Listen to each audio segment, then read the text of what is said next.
Well, g'day, Kyle. It's great to have you on the show, mate. Pleasure. Thanks for having me. It's pleasure's all mine, man. And I'm so glad you said yes. Now, could you just quickly tell us a little bit about yourself, kind of what it is you do, and kind of what you're working on at the moment, the main project, and we can dig back and sort of figure out how you got started and all that sort of stuff. Sure. So, what do I do? I teach entrepreneurs or people who are looking to get into business in particular how to buy, build, and sell businesses. So, I've started a lot of businesses in the past, and for most people out there, if you've started a business, you know that it's bloody hard work. On average, my research has shown that on average it takes 2 years for the average startup to become profitable. And so what I learned along the way is when I went out and bought a business is that it's so much easier if you buy an existing established business. And so you've got cash flow from day one. That's the biggest benefit, really. And if you know what to do, you can negotiate down and get a very good price. So I'm teaching people who are looking to start a business, well, hold on, don't necessarily start a business. There's other opportunities. Use this as your entrepreneurial apprenticeship and get started by buying an existing business, add value to it, and then sell it again. Because ultimately, your biggest payday in business is when you sell a business. And so that's what I do. I run a program called Business Builders Academy. I've got an event coming up in 2 weeks. And it's all about how do you buy, build, and sell businesses. And my ultimate vision is I'm trying to build a community of entrepreneurs who are coming from a place of contribution and gratitude to the world. And I believe that through business, they're going to build their value and have a lot of money, and they're going to have a lot of freedom, which allows them to use their entrepreneurial skills to solve real world problems. So yeah, that's kind of what I'm focusing on right now. Yeah, is that whole community building aspect and that event you've got coming up to kind of do that with? Yeah, because I see that it's through business. That's my belief, that it's through business that is my ability to help try and change the world, is have more successful entrepreneurs. And so Business Builders Academy is like the first component. And once people have come through that and they're doing deals and they're actually started to look at business more like high-level entrepreneurs, because a lot of entrepreneurs, they start off and really ultimately what they get is a job, because they start a business that's really just a job. They don't realize that they should be working on the business, not in it. And some people are lucky and they'll start off working in it and slowly build the business up to move out of that, and they start employing staff, which then is a whole new challenge again, because they're on like a merry-go-round of putting out the fires of what their staff are causing, and then they've got to start learning about systems. And ultimately, if they're lucky to navigate through that, they'll get to a point where they can have a business that works semi without them, if not completely without them. But then a lot of people, especially, there's a huge opportunity in the marketplace right now, is that there's so many baby boomers that started these businesses and they have themselves jobs, or they were lucky enough to navigate through and the business works semi without them, but they haven't got an exit strategy. They haven't thought, how are they going to get out of the business? What are they going to do? They're ready for retirement, but they haven't necessarily planned who they're going to hand the reins to. A lot of people, sadly, are going to shut down their businesses because the business was just them and they don't think there's any value in what they've got. Which is a massive opportunity for the younger entrepreneurs to step up and get existing businesses very cheap. But the benefit is that you're helping someone continue their legacy. Their business that they started, their baby, they're looking for something to just continue on. So huge opportunities, and that's what I love. Yeah, I really dig that concept too. Like, you get to help them carry on with their life, and you get to help their work continue. So yeah, it seems like a really great relationship. I like that. Oh, absolutely. Like, I remember when I first learned about negotiation, and especially negotiating to buy a business, and my mentor said to me, he goes, someone needs to make a cash loss. And he's right. Generally, when you're looking to buy a business, someone has to make a cash loss. But my view is it doesn't mean that they have to make a complete loss. I'm always looking at how do we make it a win-win-win. So ultimately, okay, I'm looking for them to make a cash loss, but I'm looking for them to win in some other way. If it looks like I'm just totally going to be screwing them, I'm not really going to do the deal. Now, whether that makes me technically a bad businessman because I'm not taking the opportunity, I don't know. But for me, that's just how I view it. And that's what I try to instill in my students is, hey, this is the way you've got to do it. Look, find out the story. Like negotiation, the biggest secret to negotiation is find out the story. There's a play called The Price by Arthur Miller. And in this play, it's about this old man who, basically it's about a policeman whose father's died, and he's got this attic full of stuff that he'd like to get rid of. And this old man comes in and who's potentially going to buy it. And the policeman basically, long story short, gets very frustrated at this old man because he won't tell him how much he'll offer him for any of the equipment, because he keeps saying, oh no, tell me the story, tell me about this beautiful mahogany thing, and tell me about your father. And he's trying to get the story. And what's happening in the policeman's mind is every time he finds out a bit more about the story and he says something, in the policeman's mind the price has gone down, whereas the old man hasn't said a single thing about price. Yeah. And so the more you understand the story and you understand their situation, the more powerful your negotiations can be, because you can find those win-wins, and you can basically, in their mind, bring the price down without actually saying anything. They do it for you. Yeah, basically. Yeah, and it doesn't sound like a dodgy, manipulative way. It's just like they're working out the value that they're willing to accept based on whatever they've come up with, whatever their perception is right there and then. Yeah, and the more you understand where they're coming from, you can understand the other pain points that's going on in their life and their business. Because the thing is, in business, it's much more emotional than logical. When someone sells their business, it's an emotional roller coaster. I've sold a number of businesses, and I can tell you the roller coaster you go through of excitement and then despair, and then once you've sold the business as well, it's kind of like a lacking of going, who am I now? What is my life? Because a lot of entrepreneurs, we throw our life into our business. Yeah. Once the business is gone, it's an identity crisis of who am I?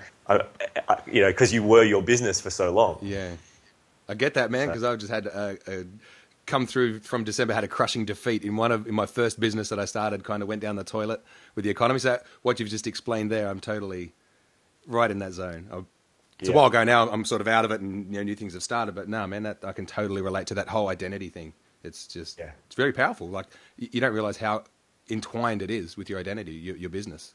I guess that's, if you're working in your business, you get that a lot more than working on it. Would that be a true statement, or? Oh, definitely, because when they work in the business, you very much are your business, especially if you're a one-man band, because you are your accountant, you're your bookkeeper, you're your sales, you're your delivery guy, you're the technician, you're absolutely everything. So you are that business. No. Wow, man. So you're a young guy, man. How old are you? 26. 26, and you've got this whole thing sort of figured out already, man. Like some people go through their whole life and never end up getting it figured out. Like, how did you get started? Like, go way back to kind of, where you first had an inkling of, hey, you know what, I can do this business thing. What started you off? And walk us through your story that kind of got you to where you are now. Sure. My first official business was when I was 15 and I was still at high school. But it's funny, I look back and I always wanted to be an inventor. That was something that I always wanted to be from probably about 10 years old. And now I look at it now, and I used to think, I'm going to create all these crazy inventions and things. And I look at it now and realize that, I'm still inventing. As an entrepreneur, I'm still inventing. I've just taken it to what I view is probably going to be a more profitable venture for me than always inventing. Although, inventing, and if you can license your products, you can make a lot of money. But at 15 years old, I had this brilliant idea. I was going to sell costumes. I was fascinated by special effects and LucasArts, things like that. I was fascinated by it. So my vision was I was going to have this whole LucasArts type film studio that provided costumes that looked amazing, latex faces and masks, and we'd do all the video editing, and that was kind of the vision. But to get started, all I was going to do is I was going to buy costumes from overseas and sell them online and have like a rental and an online sales shop. And that was actually pretty forward thinking, because when I was 15, it's not like the internet is today. There were very few still e-commerce sites going on. Google wasn't the big search engine. I'm pretty sure I used to use Metacrawler back then or something like that, But long story short with that, what happened is I bought this particular costume from overseas, brought it in. Being 15, as far as I knew about business, I knew nothing about business. I don't think I'd ever read a business book, anything. All I knew is my dad was in business, and I kind of thought this looked kind of cool. And I brought this costume in, and I went to my 15-year-old friends at school because that was my market. That's all I knew existed, really. And said, hey, guys, what do you think? Who wants to buy it? Who wants to rent it? And I'm guessing you can imagine what they said, because what 15-year-olds really had money? They all thought it cool. They're like, oh, that's an awesome costume. But they didn't have any money. They didn't want it. And that was where I learned a fundamental lesson of, find out what the market wants and give them what they want, not necessarily just come up with a brilliant idea and try to force it onto the market. Yeah. And what happened from there is, to do that, I'd learnt programming. I'd learnt HTML and a bit of PHP to develop the program, the website. And that led me, I was working at a pizza shop at the time, and one of the businesses next door kind of came in one afternoon, and I don't remember how we got talking, but we got talking, and he talked about how he needed a website done. And I said, oh, well, look, I can do that for you. And that was kind of the beginning of, all of a sudden, then my business became doing web design, web development, web hosting. I set up a reseller, became a reseller of web hosting. And I had that business all through high school while trying to do HSC and all of that. Finished school and went, okay, this is a bit more than I like. We've got phone calls coming at 3 a.m. in the morning when someone's website's down. Because my hosts were in the US, so I had to stay up late to try and talk to them. I really was like, okay, is this what I want to do the rest of my life? Do I want to be this web person? And ultimately, I decided no. And so, being a frustrated business owner, I said, yeah, I want to sell my business. I want out of it. I'm sick of it. Let's do something different. And so I sold that business, but I did it in the most probably dodgiest way possible. I went on MSN. And I was talking to a competitor of mine on MSN and said, hey, look, I'm thinking of selling my business. Would you like to buy it? And he goes, yeah, sure. And he goes, what are you asking? I said, I don't know. What are you offering? At this stage, I'm 18 years old. I know nothing about how to value a business. I know nothing about negotiations. And he puts in an offer. And, it was a massive offer of $400. And I go, this is all over MSN. I go, make it $600. Yeah. And the deal was done. And, I look back on it now and I know how to value a business, and that business was worth, minimum I could have got was $6,000. And, it's not a lot of money, but when you're 18 years old and you've had this business that you're just building through high school, it's a big difference. He got a very good deal. And, it's a very big lesson, though, in learning. And so from there, I went in, I had an IT support business, which I ran for the last 8 years, which I sold about 1.5 years ago. And during that time as well, I'd systemized that business to work without me quite well, that I was like, okay, what's the next step? I'm going to buy a business. So I went out and I found a gift hamper business for sale, and I purchased that and basically looked at how could I turn it around? What could I apply to it using my online skills, my techie skills, to redo the website, make it a much more streamlined process. We went it from selling at markets and changed it to actually how could we integrate it into other businesses' sales process, so that our gifts we were sending were part of someone else's sales process as part of rewarding their clients. And that was quite effective. And then I had that and I sold that as well. So they're kind of the successes, and along the way, of course, I had lots of other business ideas, and being a typical entrepreneur and creator, thought I would do this and do that. I had I had like an entrepreneurial website, basically a membership site, which failed pretty miserably. Yeah. I've had done numerous ideas with other friends, which just really never went anywhere. Yeah.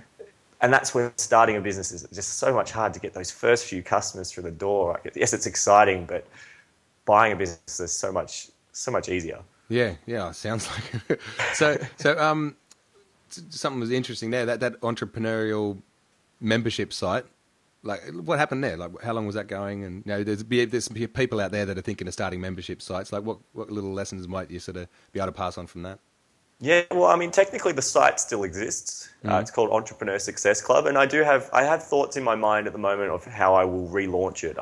There's definitely value in membership sites, but it was a lot of work. Like, being someone who will always create new content, making sure it's valuable content for your members, making sure that the value you're trying to sell to to the people who are looking to sign up, there's actually enough value for what the price you're looking to charge. Because with a membership site, you really want to ideally have it as a low price point per month.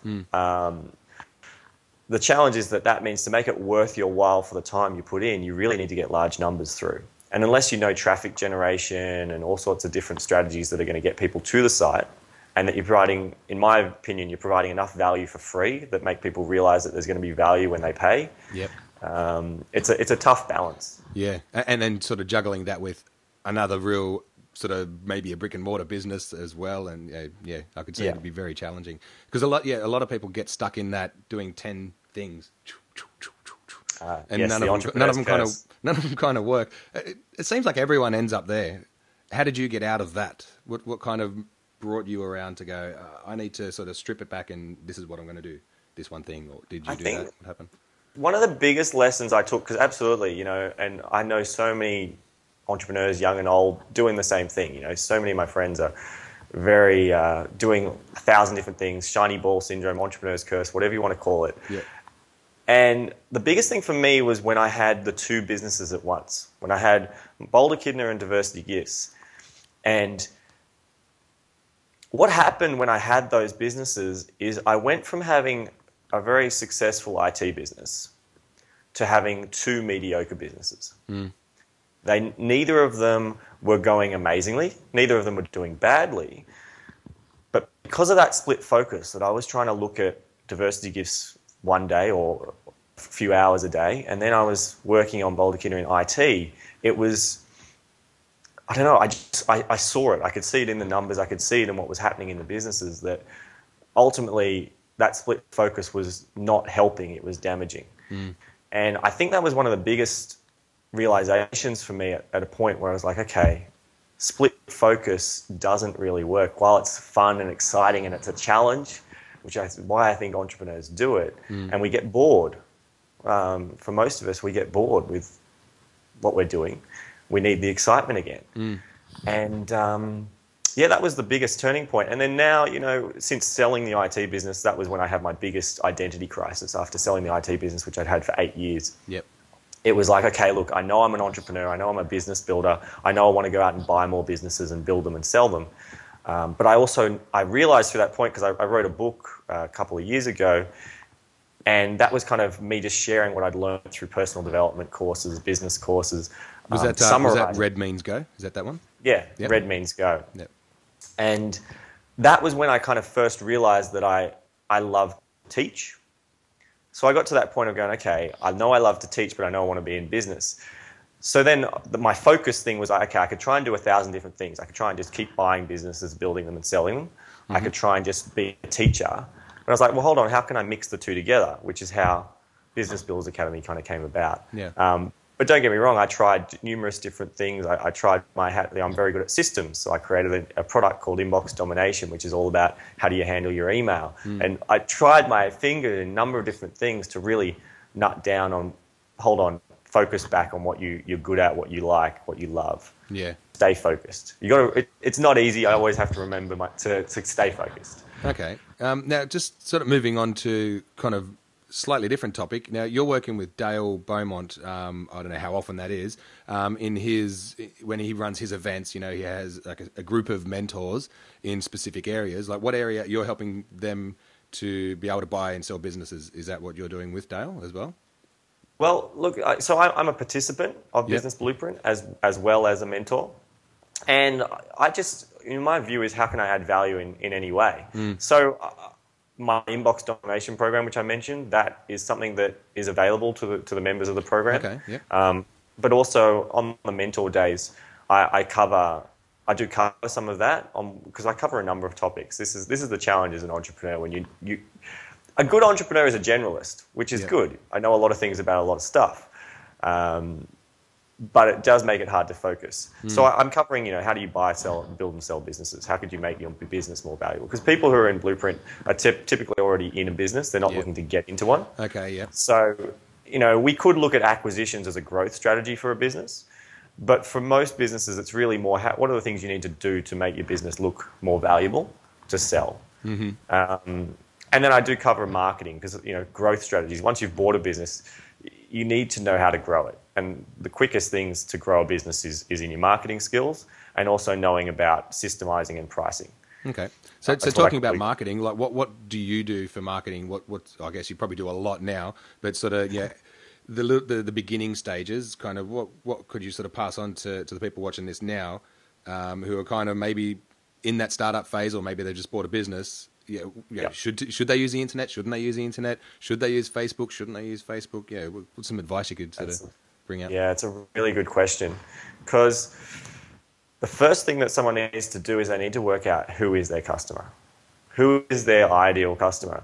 It's so often that people will go, I want to get on Facebook, I want to use the internet, I'm going to be doing this. And it's like, yeah, that's cool, but is your customer on Facebook?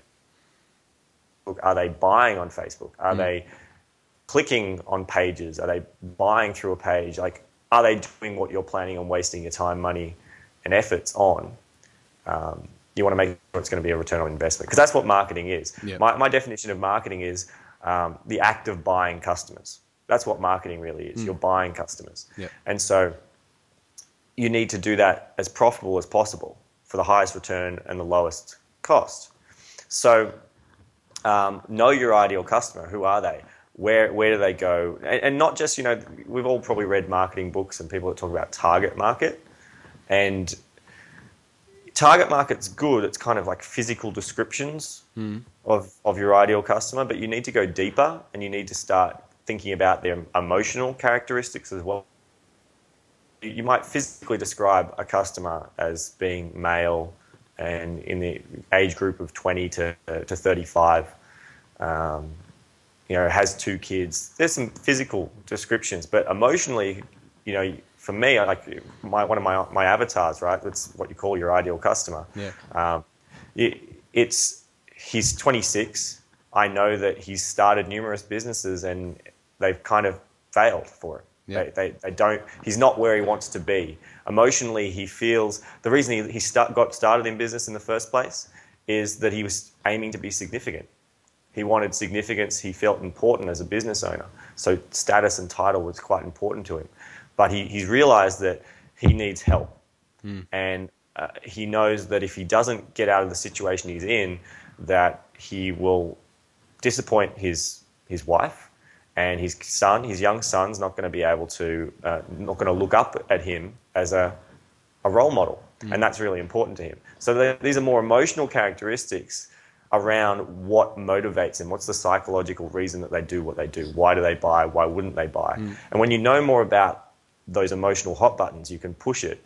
And then the final component is knowing that story. So you're creating that story around an individual that is mixing the physical and the emotional and giving them that story that makes them like a real person, and what I call makes them like your best friend. If you know your customer like you know your best friend, you could sell them anything. I know I could sell my best friend anything because I know what hot buttons to push. Yeah, can I ask a personal question? Would that description of your perfect customer you gave there, would that actually describe you, certain aspects of you in your journey, or not? Like, is that a good indication for someone to use? The way I built Jason was through a little bit of my own journey when I was younger and going through things. Also through my father. I saw a lot of what my father went through. And then other business owners, people that I've mentored and worked with over the last few years. I've noticed that there's some similarities, at least the people that I attract and the people that I work well with, is they're going through those kind of challenges. Is that they're so on the cusp of getting their business to a certain point, and then it just doesn't get there. And they all seem to be, they're youngish, so they're 28, 29, 30, and they've got a young family. They've either just had their first child or they've just got married. And so I kind of took all those components to build this ideal customer. But yeah, absolutely. Some of it is me, and some of it is from everyone else around. Cool, man. Thanks for sharing that, because that could probably give someone at least maybe a good starting point to think, who do I want to help? Most generally, it's I want to help people who suffered what I suffered so they don't have to suffer that. And so no, that's really cool. One of the things about the avatar as well is that ideally you need to be the person that they're striving to be. If you're going to be the figurehead of the business. So for me, as business, the people who are going to be most attracted to Business Builders Academy are people who want to be where I am now. You know, they're further down the journey and they can see that I've got something sorted out that they haven't. Yeah. And so they're kind of like, I can see that you were like me and I want to be like where you are now.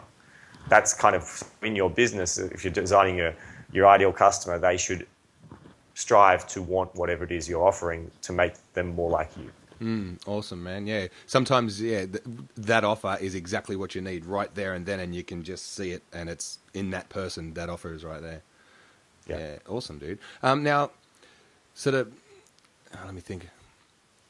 So someone's figured out who their ideal customer is, right? They've gone through that process now.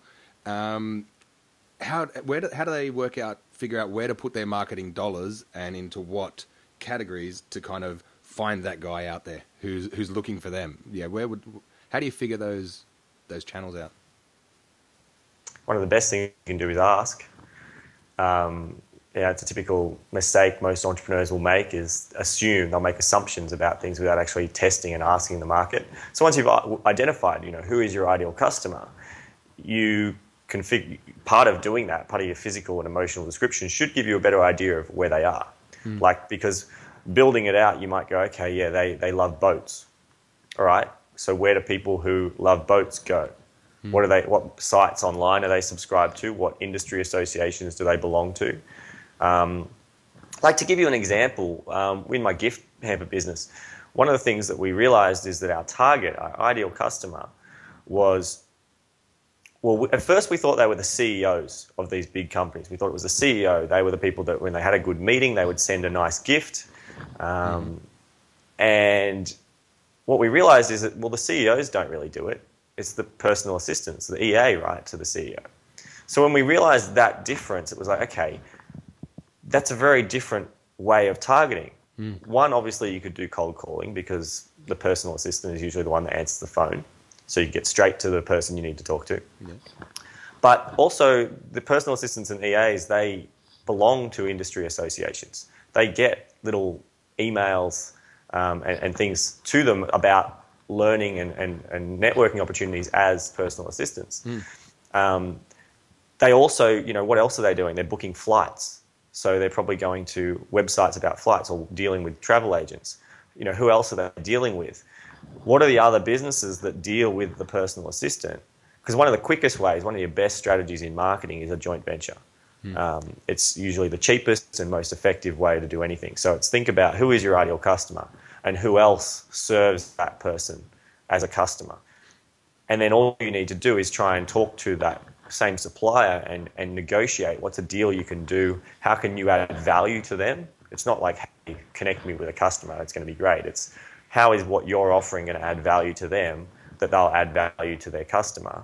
Okay, so you're looking to add value to the JV partner, potential partner, not focusing on the customer. Hey, here's how I can help you serve that person as well. Yeah, absolutely. Like, for example, you could easily go to, one thing we did is, we realized that accountants was something that we're dealing with some of the targets we were targeting with. And what he said to the accountant, he said, okay, look, I would like, you've bought a gift, or here's a gift hamper from us. What I'd like to do is I'd like to give you an opportunity to give a gift to all of your customers.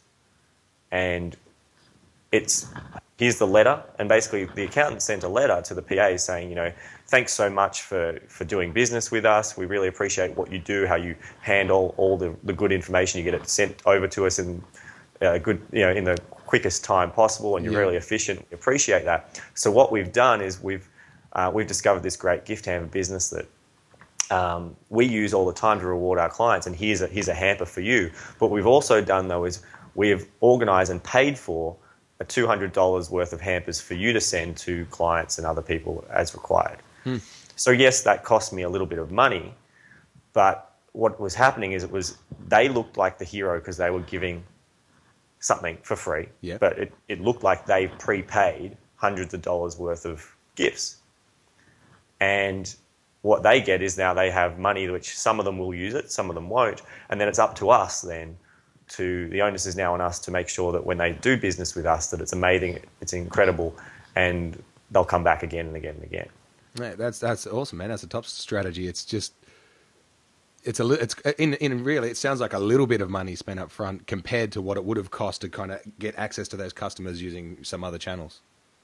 Absolutely, and that's where knowing your acquisition costs. You need to know in when you're buying customers, how much can you afford to spend, how much should you spend, and ultimately it's also knowing your lifetime value of a customer, because you've got your acquisition costs to buy a customer up front, but on an ongoing basis, there's a lifetime value to a customer, and if you know those numbers, you can essentially have an unlimited marketing budget. Because as long as you're always spending less than the lifetime value of that customer to acquire them, that's how you will always be making more money. It's how Coca-Cola can afford to put, ridiculous amounts of money on billboards and things which seem to have no direct call to action or ROI. Because think about, what's the lifetime value of someone who buys Coke? How many cans of Coke or bottles of Coke do you drink in your entire lifetime when they get a customer? Right? They know that all they need to do is get one person to start drinking Coke, and their lifetime value of that customer is massive. Yeah. Okay, so just on the subject of buying businesses and selling businesses, now you got something, I don't know if it's a tagline or if it's an actual program you have, buy a business for $1. Yeah, so I've got tell an us a bit event about coming that. up. Certainly. So I've got an event coming up called How to Buy a Business for $1. I'm going to Sydney, Melbourne, Brisbane.